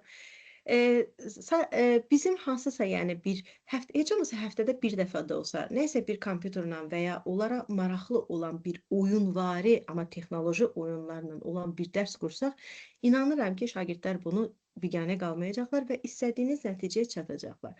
Amma biz etməyəndə və ya etmək istəməyəndə açığın deyim ki, dərslərimiz maraqsız keçir.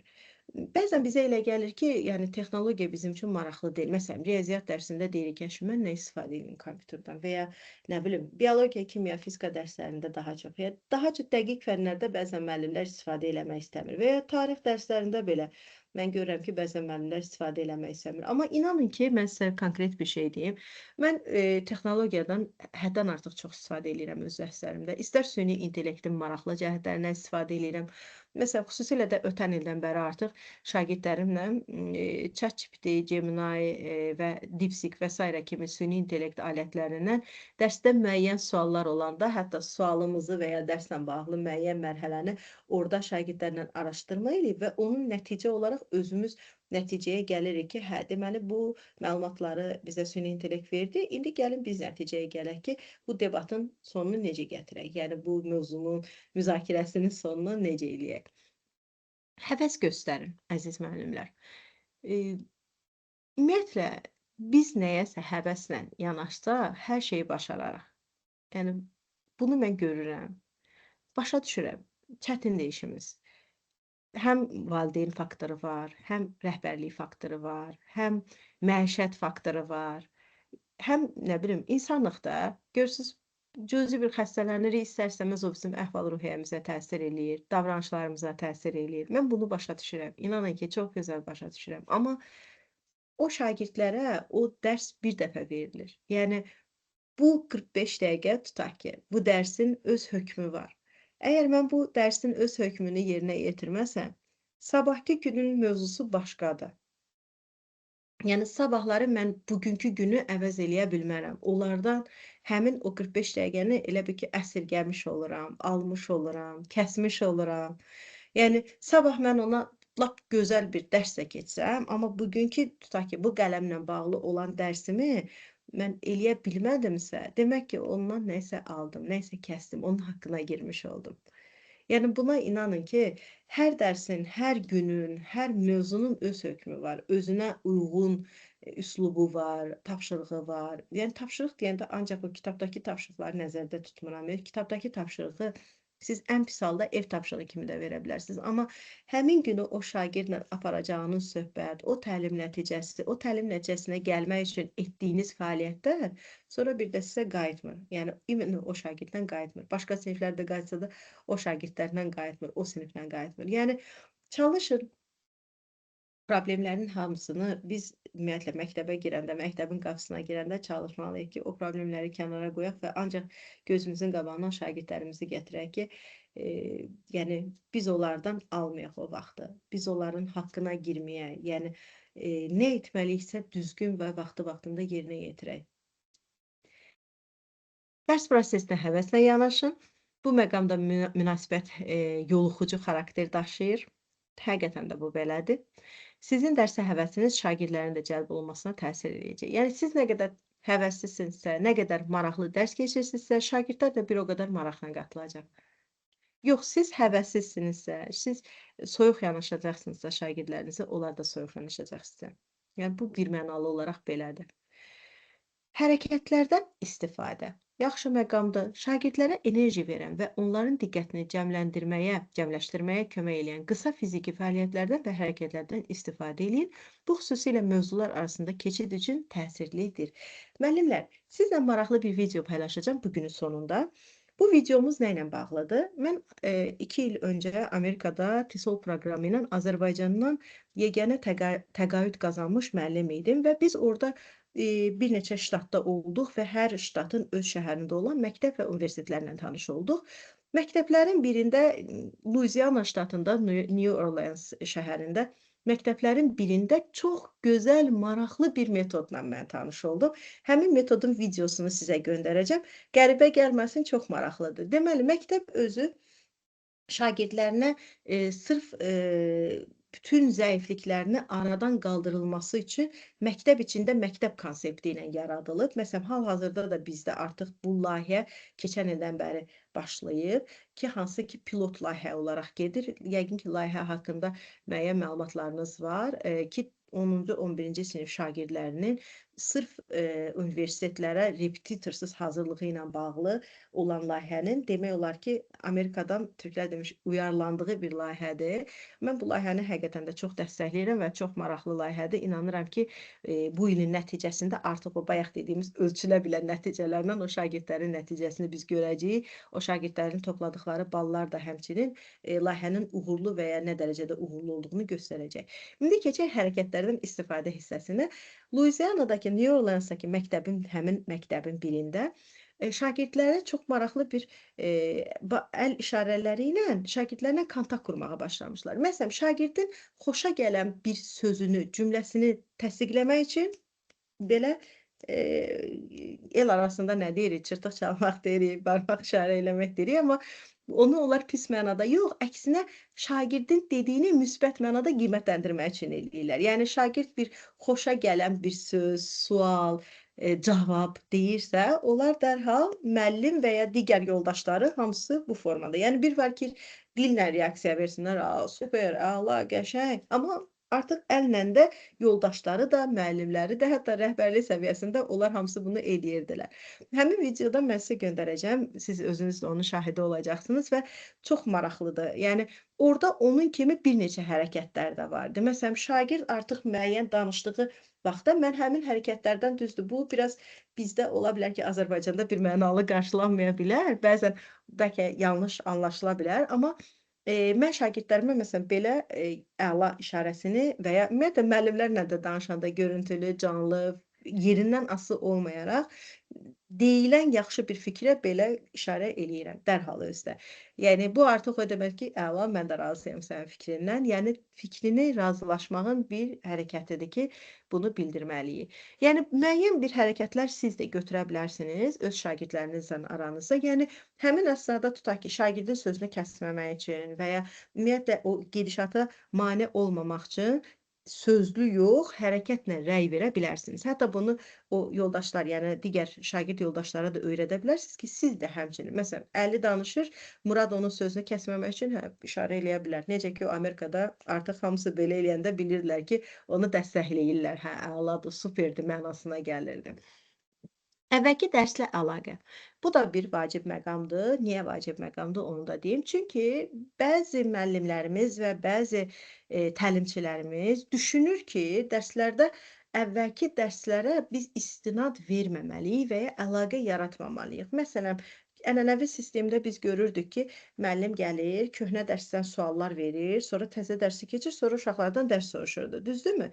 O köhnə dərsdən əlaqə əslində bir növ inteqrasiyanın bir formasıdır. Həmçinin də inteqrasiyadan da əlavə olaraq biz onu şagirdə müəyyən qədər də olsa sanki təkrarlatmış oluruq. Amma yaxşı bir şeydir bu, pis bir şey deyil mənə görə. Düzdür, yenə deyirəm, bəzi müəllimlər və təlimçilər bunu nə isə bilmirəm, şagirdin xeyrinə olduğunu düşünmürlər, amma mən düşünürəm ki, əvvəlki dərsə əlaqə inteqrasiyanın bir növüdür, bu bir. İkinci də ki, şagirdə həmçinin müsbət təsiri var. Mənfi yox, qətiyyən müsbət təsiri var. Biz bunu, yəni köhnə ənənəvi sistemdə də görürdük ki, bunun şagirdə müsbət təsiri var. Hal-hazırda da bunu görürük ki, şagirdə müsbət təsiri var. Əvvəlki dərslə əlaqəni ancaq dərsin əvvəlində qurmaya bilərik. Yəni bu şərt deyil, elə sinifə girdik, hə, keçən dərsdən suallar verim, sonra başlayım dərsə. Xeyr, elə də eləyə bilərik, amma təkcə o formada qurmaya da bilərik. Dərsin ortasında, dərsin sonunda da hətta biz o köhnə dərslərə inteqrasiyanı həyata keçirdə bilərik. Yetər ki, sizin hansısa bir tapşırığınız, hansısa bir fəaliyyətiniz bunu dəstəkləsin. Hekayə oxumaq, bu metodda çox sevirəm mən. Uşaqlarımızla tez-tez eləyirik biz bunu. Xüsusilə də dil dərslərində bu çox maraqlı olur. Ədəbiyyat dərslərində, Azərbaycan dil dərslərində əminəm ki, maraqlı olur. Hətta tarix fənninin özündə də düşünürəm ki, bu maraqlı olar. Mətn və hekayəni oxumaq prosesi maraqlı etmək şagirdlərin diqqətini oxunan məzmuna verməyə kömək edə bilər. Məsələn, əvvəlcədən xəbərdarlıq etsəniz ki, birazdan oxunacaq mətn üzrə suallar veriləcək, ona görə diqqətlə dinləsinlər. Bu zaman şagirdlər maksimum diqqətlə dinləməyə çalışacaqlar, yaxud oxu zamanı müəyyən yerləri boş saxlamaqla, yəni o fill gaps deyirik də, boşluqları doldur tapşırığı ilə nə yazmaq olar deyə sual vermək olar. Əslində, müəllimlər, hekayə oxumaq metodu və ya fəaliyyət növü həmçinin şagirddə dinləmə bacarığını da çox inkişaf elətdirir. Dinləmə strategiyalarına bu da daxildir. Yəni beynəlxalq sistemdə dinləmə strategiyaları var ki, biz onu öyrəncilərə, şagirdlərə, tələbələrə necə mükəmməlləşdirə, təkmilləşdirə bilərik. Hekayə oxumaq da onlardan biridir. Özünüz də oxuya bilərsiniz, səsli nə isə dinlədə bilərsiniz və ya öz yoldaşlarından da birini durğuzub oxutdura bilərsiniz. Yəni istənilən forma qəbul olunur. Bu onlarda dinləmə bacarığını inkişaf elətdirir, dərsdə diqqətini artırır və orada müəyyən tapşırıqlar, məsələn, bu fill gaps, yəni boşluqları doldur tipli tapşırıqlar olarsa, xüsusi diqqəti artırırlar uşaqlar ki, yəni heç bir boşluq buraxmasınlar, həmin o uyğun olan sözü eşidib ora yazsınlar deyə. Hə, gəldik refleksiyaya. Refleksiyaya gəlmədən öncə mən istəyirəm ki, bir neçə mesajlardan baxaq, görə müəllimlərdən maraqlı olanlar, yəni sırf mövzu ilə əlaqəli olanları oxuyun. Alt standartlardan meyarlar çıxarmaq məsələsinə yanaşmanız da informativ olardı. Məsələn, diaqnostik qiymətləndirmədə də bizə lazım olur. Bəli, bəli. Ümumiyyətlə, alt standartlardan təlim nəticələrindən çıxartmaq hər formada bizim yardımcımızdır. Yəni, bu təkcə formativ qiymətləndirməyə aid deyil, əziz müəllimlər. Bilirsiniz ki, adi summativlər də hazırlayanda, hansısa bir test, quiz hazırlayanda biz onları alt standartların tələblərinə uyğun hazırlayırıq. Yəni, alt standart o demək deyil ki, elə ancaq şifahi dərsində, formativ dərsimdə mən bunu istifadə elədim. Xeyr, əsla. Alt standartı biz testlərimizdə, quizlərimizdə verdiyimiz tapşırıq növlərində də nəzərə almalıyıq. Bunu yadınızda saxlayın. Musiqili olanda çox sevirdilər, uşaqlar sevinirlər, bəli, razıyam. Bəli, hərəkətli olanda daha çox maraqlı alınır, düzdür. Word wall maraqlı hazırlamaq olur. Bəli, Word wall çox maraqlı tətbiqlərdən biridir. Xəyalə müəllimə razıyam. Hətta müəllimlər, mən istəyirəm ki, bu tətbiqlərin sadəcə link olaraq sizlərə də göndərim ki, özünüz də orada müəyyən araşdırmalar eləyib, daha içində nələr varsa onları da biləsiniz. Müəllimə, hə, okey, çox sağ olun, təşəkkür edirəm. Dərslərin produktiv olmasını istəyiriksə, bu zaman texnologiya ilə dost olmalıyıq. Bəli, bəli, mütləq formada, əziz Lyudmila müəllimə. Sonra, hə, Xəyalə müəllimə yazıb ki, axırıncı saatlarda artıq o enerji olmur, təəssüf ki. Razıyam Xəyalə müəllimə. Hətta mən sizə bir şey deyim. Mən adətən dərslərin cədvəllər qurulan ərəfədə həmişə xahiş eləyirəm ki, heç olmasa dil dərslərini 4-cü saata kimi qurun. Düzdür, bəlkə bu biraz, bilmirəm, bəlkə xoş deyil, yoxsa necəsə. Mənə elə gəlir ki, uşaqlar adətən, məsələn, fiziki tərbiyə dərsindən çıxanda daha yorğun olurlar. Çünki orada fiziki hərəkətlərlə məşğul olurlar deyə. O zaman dərsə qayıdanda biraz onların adaptasiyasını toplamaq və onların o bədən olaraq, fiziki olaraq yorğunluğunu dəf eləmək daha çətin olur və ona görə hər zaman xahiş eləyirəm ki, dil dərsləri və xüsusilə buraxılış fənlərinə aid olan dərsləri daha yəni əvvəllərdə keçirilməyi mənə elə gəlir ki, bu daha məqsədə uyğundur, bilmirəm. Yenə də təbii ki, bəlkə bunda da yanaşmalarda müxtəliflik ola bilər, müəllimlər ola bilər və ya alimlər ola bilər ki, desinlər ki, yox, amma bu mənim yanaşmamdır, mən belə düşünürəm. Hə, müəllimələrimizdən biri yazıb ki, Uşaqların bəzilərini tərif eşitməyi sevirlər. Tərif mövzusuna gələcəm, Zülfiyə müəllimə. İstəmirəm bu sualı cavablayım, gələcəm. Sinifdə uşaqların sayı çox olması dərsin keyfiyyətini aşağı salır müəllimə. Saleh bəy, bu yaxınlarda bununla bağlı müəyyən məqalələr, münasibətlər oldu. Əslində sinifdə hətta nazirlik mövqeyindən də oldu, müəllimlər mövqeyindən də oldu ki, sinifdə şagird sayının çox olması dərsə mənfi təsir eləyir, dərsin keyfiyyətini salır, yoxsa salmır. Bunu əslində mən sizə konkret deyim ki, mən öz münasibətimi bildirmək istəyirəm. Yəni səmimi olaraq düşünürəm. Sinifdə əgər biz istəyiriksə ki, şagirdlərimiz heç bir repetitor yanına getməsin, mənə elə gəlir ki, sinifdə şagird sayı dünya sistemində də biz baxırıq ki, elə sayda olmalıdır ki, o ən azı o 45 dəqiqənin, yəni bütünlükdə böləndə hər şagirdə müəyyən bir neçə dəqiqə düşsün. Mən bunun tərəfdarıyam. Ona görə də çox böyük siniflərdə əminəm ki, müəyyən şagirdlərə vaxt çatması məsələsi problem yarada bilər və bu da təbii ki, həm valideynlərin narazılığına gətirə bilər, həm də ki, ümumi prosesin gedişatına mənfi təsir eləyə bilər. Amma bunun müsbət tərəfləri olduğu da qeyd olunur. Müsbət tərəfləri ola bilər ki, həmin sinifdə əməkdaşlıq, yoldaşlıq prinsipi ilə yanaşanda yaxşı tərəfləri də ola bilər, amma hər bir halda o tarazlaşdırma, balanslaşdırma çətindir. Yəni bundan razıyam sizinlə. Refleksiya. Refleksiya nədir? Şagirdlərin düşüncəsi, əməli, xarakteri, dünyagörüşü və idraki proseslərindən xəbərdar olmaları və bunu başqaları ilə bölüşmələridir. Yəni özünü qiymətləndirmə, özünün refleksiya.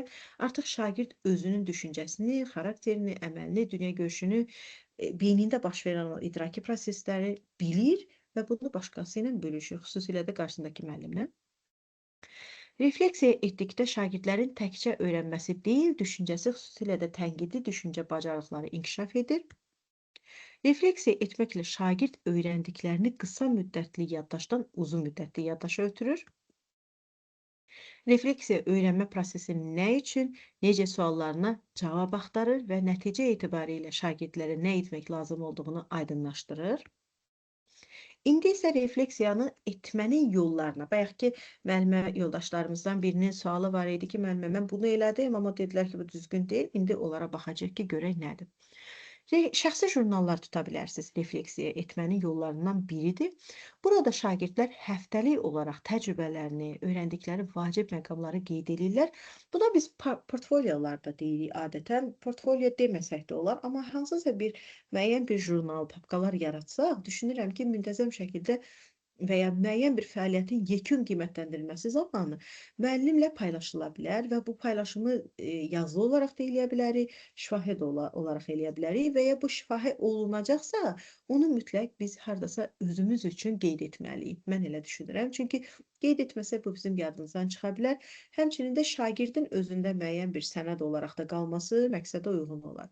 Bundan əlavə şagirdlərdən vaxtaşırı İlk vaxt qeyd etdikləri təcrübələrlə hazırda sahib olduqları təcrübələri müqayisə etməyi istəmək, bu çox gözəl bir üsuldur.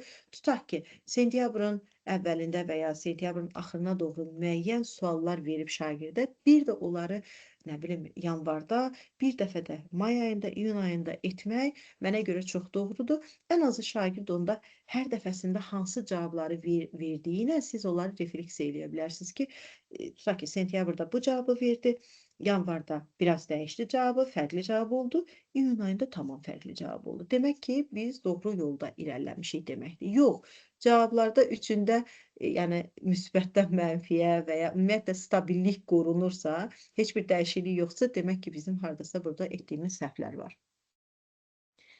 Hansı refleksiya üsulları ola bilər? Müsahibə ola bilər. Həm müəllim şagirdlərdən, həm də şagirdlər öz yoldaşlarından müsahibə ala bilərlər. Bunun üçün dərs vahidinin və ya dərs ilinin müəyyən vaxtını ayıraraq qarşılıqlı dialoq vasitəsilə nəyi öyrəndiklərinə baxmaq olar. Baxın, beynəlxalq təcrübədə adətən həm şagirdlərdən, həm müəllimlərdən, həm valideynlərdən, hətta valideynlərdən belə müsahibə yolu ilə refleksiyalar alırlar. Biz bunu UK təcrübəsində də görürük, yəni İngiltərə təhsil sistemində də görürük, Finlandiyada görürük, Estoniyada da görürük, Amerikada da görürük. Yəni bu müsahibə üsulları doğrudan da çox effektivdir. Vaxt alırmı? Bəli, alır.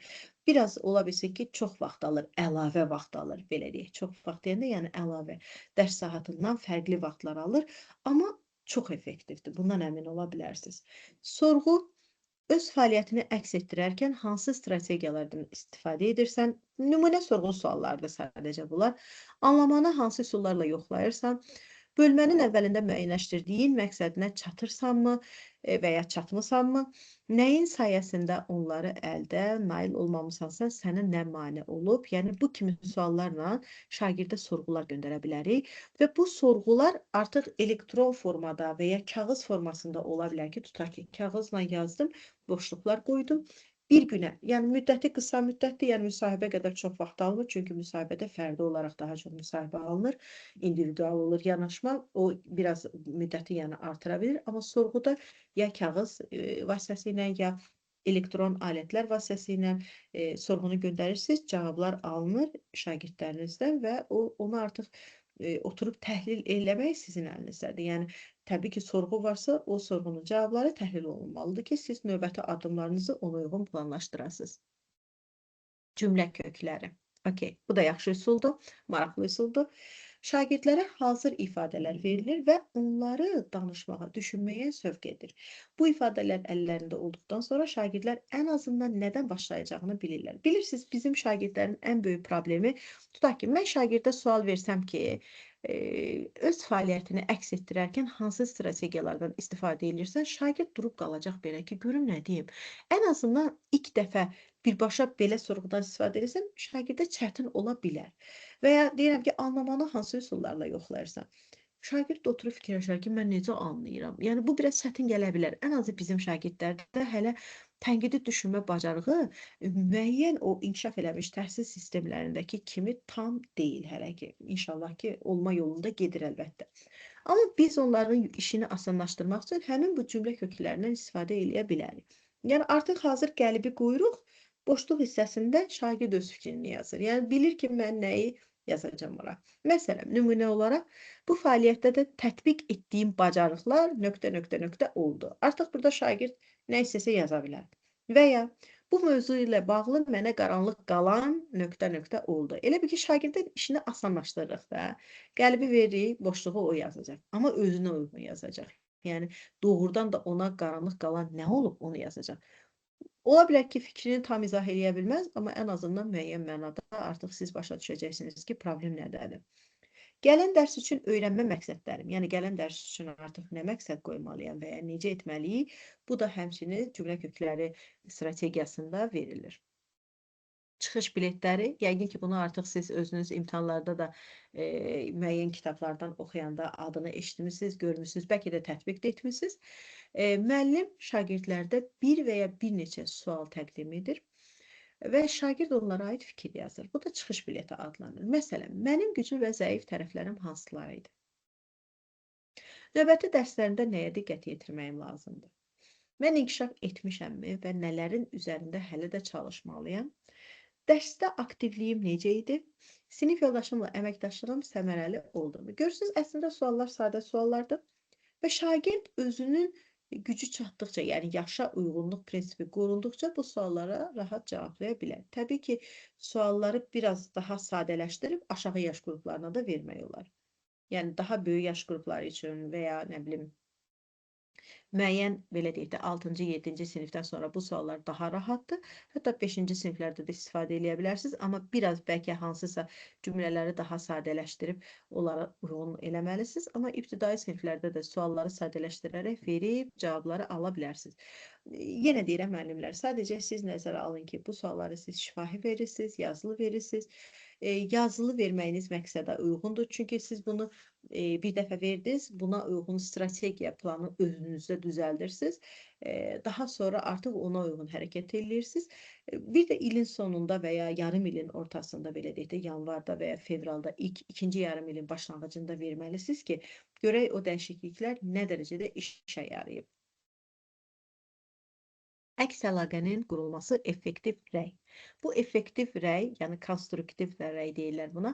Bunu da yəqin ki, bir çox kitablarda, yerlərdə eşitmisiniz, oxumusunuz. Yaxşı, bu əks əlaqənin qurulması nə deməkdir və necə olmalıdır? Gəlin indi buna baxaq. Keçmişə yönəlik rəy olmamalıdır. Dərsin təşkilində, yəni bizim şagirdə edə biləcəyimiz ən vacib məqamlardan biri həmin dərsin sonundakı qiymətləndirmədir. Və ya hər hansı bir hissəsindəki qiymətləndirmədir. Çünki biz bilirik ki, artıq qiymətləndirmə təkcə sonda olmur, ortada da ola bilər, əvvəldə də ola bilər və ya müəyyən bir tapşırıqdan da sonra ola bilər. Amma bu əks əlaqə effektiv rəylə nəticələnməlidir. Yəni qiymət qoyulmalıdır, rəy bildirilməlidir. Qiymət o demək deyil, ancaq elə mən bal yazdım, nə bilim, nəticəmi yazdım, nəticəyə uyğun hansısa bir rəyimi yazdım. Xeyr, şifahi olaraq da biz rəy verə bilərik. Amma necə?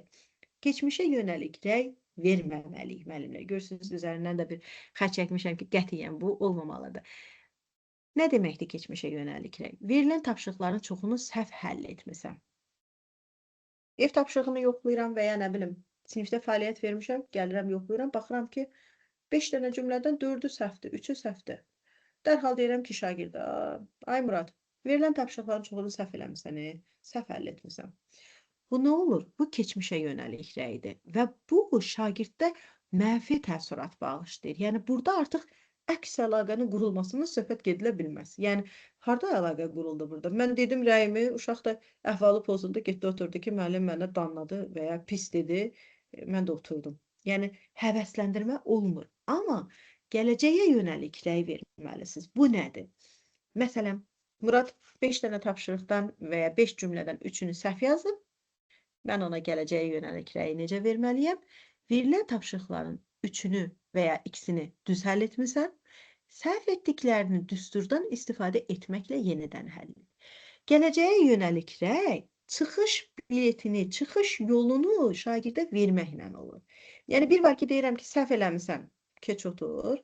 Bir də var ki, səhvini qeyd eləyib, nə etməlidir, onu deməliyəm. Nə etməlidir hissəsini deyirəmsə, o zaman effektiv rəy qurulur. O zaman əks əlaqə qurulur şagirdlə aranızda. O zaman münasibət daha yaxşılaşır. Çünki şagird görür ki, siz deyirsiniz ki, hə, bu düstur, yolunu deyirəm də, açarını verirəm ki, git bununla aç. Yəni bu açarı verirəmsə, o zaman mən artıq şagirddən növbət dəfə daha yaxşı nəticə gözləyirəm və daha yaxşı nəticə də görürəm həmçinin. Yenə də, başlayın. Emosiyalara yönəlik rəy. Hə, bu da bizim biraz yaralı yerimizdir. Niyə yaralı yerimizdir? Bəzən sinifdə elə şagirdlər olur ki, o qədər təlimli, tərbiyəli, özünün davranışı, nə bilim, görünüşü, hər şey qaydasındadır. Amma nə bilim, ola bilər ki, dərsdə müəyyən qədər çətinliyi olar və ya əksinə sinifdə ən gözəl dərs cavab verən, ən yaxşı şagird o ola bilər. Və biz ona hər dəfə afərin, çox ağıllısan, super, səndən yoxdur, ən qəşəng bugün dərs cavab verən sənsən. Buna görə də tapşırığı sürətli və düz həll elədin, sən çox ağıllısan. Bu emosionala, yəni mən artıq emosional olaraq içimdə bir məhəbbət bəsləyirəm, tutaq ki, Zəhraya qarşı, Murada qarşı. Mən ona görə elə sürəkli olaraq onu tərifləyirəm. Bayaq da bununla bağlı bir sual var idi onsuzsa. Ki, tərifləyəndə də necə tərifləməliyik? İdraki fəaliyyətə yönəlik rəy verməliyik biz. Tapşırıqların həlli zamanı anlayışları düzgün təhlil etməyin təqdirə layiqdir. Məsələn, nümunə olaraq bunu qeyd eləmişəm. Yəni, şagirdə sən ağıllısan, supersən, nə bilim, əla. Bəzən düzdür, bu afərin deyə də bilərik, deməyə də bilərik, amma o yerindən asılı olaraq. Amma supersən, əlasan, çox gözəl, səndən yoxdur, sən möhtəşəmsən, bir dənə sən oxuyursan, ən qəşəng sən oxuyursan bu sinifdə. Bax, bunlar çox yanlış rəylərdir. Yəni, emosional olaraq mən o şagirdi sevirəm deyə xoş sözlər deyirəm, amma əslində onun ziyanına demiş oluram və digər şagirdləri də həmçinin necə deyim, ona qarşı və özümə qarşı mənfi münasibət bəsləməyə sövq eləyirəm. Amma idraki fəaliyyətə yönəlik rəy versəm, burada artıq nə olur? Sırf o tapşırıqla bağlı mən rəyimi verirəm ki, tapşırığı düzgün həll etməyin təqdirə layiqdir. Cümləni gözəl yazmağın təqdirə layiqdir. Yəni, sırf bu cümlə ilə bağlı mən artıq rəyimi verdim və şagird də bilir ki, onu yaxşı yazıb. Hə, bir də müəllimlər, effektiv rəyin xüsusiyyətləri var burada. Hansıdır xüsusiyyətlərimiz? Mümkün qədər spesifik olmaq, mümkün qədər vaxtında vermək. Çünki vaxtında verilməyən rəy daha sonra veriləndə əhəmiyyətini itirir. Həm şagird üçün, həm ümumiyyətlə mövzu üçün aktuallığını itirir. Verilən rəy qoyulmuş məqsədə doğru aparmalıdır. Çünki biz məqsəd qoyuruq dərsin əvvəlində və o məqsədə çatmalıyıq dərsin sonunda. Və rəyi həssaslıqla çatdırmaq lazımdır. Yəni biz özümüz emosiyalara qapılıb, mənfi və ya belə çox gülərək və ya çox nə bilim hər hansı bir emosiyalara qapılıb rəy verməli deyilik. Həssas olaraq biz o rəyi verməliyik ki, heç kimin xətrinə dəyməyək, heç kəsə doğrudan da yəni qəlbinə toxunub hansısa bir mənfi təsir göstərməyək. Bir də müəllimlər, burada qeyd eləməmişəm, amma onu da şifahi olaraq deyim sizə ki, biz mütləq rəy verəndə, məsələn, hansısa bir şagirdin çox səhvi olarsa və ya o müəyyən şeyləri düzgün yerinə yetirmirsə, ingilislərin bir sözü var və dünya sistemində də bu çox istifadə olunur, not yet. Hələ deyil. O hələ deyil sözü bizim üçün aparıcı rol oynamalıdır. Məsələn, şagird deyək ki, bu mövzunu yaxşı başa düşməyib və ya ümumiyyətlə çoxlu səhvləri var və gəlir sizdən rəy istəyir və ya siz rəy verməlisiniz ona. O zaman biz, yəni o hələ deyil və ya ümumiyyətlə e, biraz var kimi, yəni hələ onu tam istədiyimiz kimi olmadığını, not yet hissəsini qeyd eləməliyik. Yəni biz ona elə bir ki, açıq qapı qoyuruq. Hələ sözü ilə açıq qapı qoyuruq ki, o bilsin ki, bugün deyil, sabah olacaq və ya digər günlər olacaq. Həmin anda deyil. Yəni bu onu bilməlidir, şagird onu bilməlidir. Belə əziz müəllimlər, bugünkü mövzumuz bu qədər. İndi isə mən istəyərəm ki, sizdən suallarınızı və müəyyən o yazılarımızı da oxuyaq. Hə, deməli, Venera müəllimə yazıb ki, özəl məktəblərdə azdır deyə keyfiyyət yüksək olur. Şagird sayını yəqin ki, nəzərdə tutursunuz Venera müəllimə. Yenə deyirəm, müəllimə, əslində bizdə şagird sayı çox olan məktəblər o qədər çox deyil. Yəni bunu məncə statistika olaraq da dəfələrlə Elm və Təhsil Nazirliyi paylaşıb və orada yəni şagird sayı, sinifdə şagird sayı çox olan siniflər o qədər çox deyil. Kifayət qədər məktəblərimiz var ki, orada şagird sayı kifayət qədər azdır, hətta miqdarından da azdır. Xüsusilə də bölgə məktəblərimizdə şagird sayı, yəni 20-dən aşağı olanlar, nə bilim 25-dən aşağı olanlar, yəni çoxdur. Hətta müəyyən o kənd məktəblərini nəzərə aldıqda orada ümumiyyətlə 10-dan aşağı, 5-dən aşağı olanlar. Elə sinif var ki, orada 2 şagirdli siniflərimiz var. Yəni yəqin ki, buradakı müəllimlər də təsdiq eləyərlər. Yəni sadəcə olaraq bəli, müqayisə eləyəndə, yəni hər şagirdə vaxt ayrılmalıdır. Hər şagird ən az o 45 dəqiqəni o şagirdlərin sayına uyğun bölünməlidir ki, hər birindən heç olmasa az olsa, nə bilim, bir neçə dəqiqədə olsa vaxt çatsın və ona müəyyən, yəni həm kontaktda olaq, ən azı kontaktda olmalıyıq da o şagirdlə, ən azı göz təması yaratmalıyıq da şagirdlə. Şərt hər dəfə dərs soruşmaq deyil, xeyr. Ola bilsin ki, hər dəfə siz o şagirddən dərs soruşmaya bilərsiniz və ya hansısa fəaliyyətdə şagird həmin günü güclü və ya zəif ola bilər. Amma hər şagirdlə ən azı bir göz-gözə gəlməlisiniz ki, bir salamlaşasınız, müəyyən ona bir təsir gücünüz olsun da. Yoxsa ki, hə mən 40 nəfər şagird var, nə bilim, arxada oturan Əli ilə heç vaxt heç qarşılaşmıram, arxa tərəfə çox da getmirəm və Əli ilə göz-gözə gəlmirəm. O mənim müəllim kimi bilməyəcək təbii ki, bu normal bir haldır. Ona görə də bunu nəzərə almağınız yaxşıdır. Bəli, 3-2-1 kimidir. Bəli, bənzəyir Venera müəllimə, bənzəyir. Zülfiyə müəllimə yazıb ki, çox əla fikirdir. Bəzən uşaqlara başa düşdünüzmü sualı verəndə xeyir deməyə utanırlar. Hə, düzdür Zülfiyə müəllimə. Yəni biz o sorğuları yerinə yetirməklə şagirdin biraz daha elə bir ki, başa düşdünüzmü yerinə bugün mən nəyi eləyə bilmədim və ya nəyi başa düşmədim, mənim üçün çətin qalan məqam nə oldu, qaranlıq qalan məqamlar nə oldu, bunu desək daha yaxşı olar. Həmçinin də onda artıq elə bir ki, şagird daha ürəkli yazır. Yoxsa başa düşdünüzmü? Deyəcək başa düşdüm. Təbii ki, başa düşmədim deyən insan mən hələ görməmişəm, açığını deyim sizə. Və sorğu ilə də anonim kimi, anonim deməyək də, yəni hər kəs öz kartına uyğun yazır deyə digərləri eşitmir, onda da rahat olurlar onlar. Şagirdə stimul verəndə güvən hissi artır. Bəli, bəli, həvəslənirlər, motivasiya yaranır. Çox sağ olun, çox təşəkkür edirəm əziz müəllimlər. Bizdə bir sinifdə 45-46 uşaq var. Hansı müəllim idi? Ülvi müəllim. Ülvi müəllim, sizə uğurlar arzu eləyirəm. Başa düşürəm, işiniz çətindir. Amma mən həqiqətən də sadəcə belə deyək də, düzdür, bəlkə tövsiyə eləmək deyərsiniz ki, ay müəllimə elə tövsiyə asan deyə hamı eləyir. Amma çalışın hər şagirdinizlə o göz kontaktınızı qurun.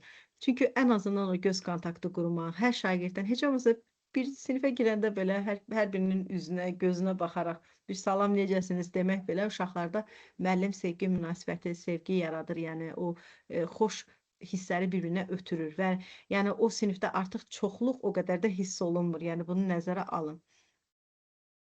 Sonra çox sağ olun Xəyalə müəllimə. Sizə müsahibədə uğurlar arzu edirəm. İnşallah ki, faydalı məlumatlarla müsahibədə yüksək, ən yüksək balı toplayarsınız. Ülviyə müəllimə yazıb ki, bölünəndə bir sinif qədər uşaq olur, istədiyimi çatdıra bilmirəm. Başa düşürəm Ülviyə müəllimə, yenə deyirəm. Mən böyük siniflərlə də işləmişəm, kiçik siniflərlə də işləmişəm. Böyük siniflərin çətinlikləri var, mən bunu anlayıram.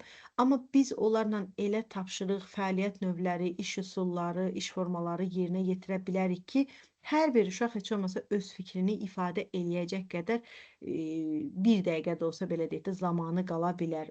Düzdür, bu biraz bizim üçün çətindir, yorucu prosesdir. Çünki aktivlik daimi olur həmin sinifdə, amma mümkünsüz də deyil.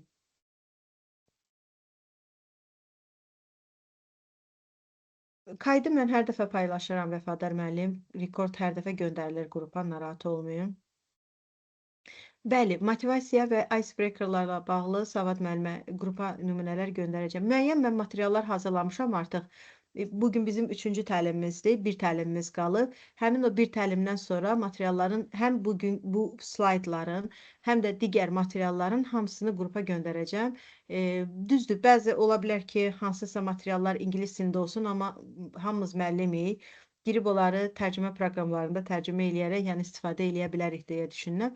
Çünki əksər dünya materialları ingilis dilindədir, təəssüf ki, ona görə biraz bu bizim işimizi bilmirəm, asanlaşdırırmı, çətinləşdirirmi? Mənə görə müsbətdir.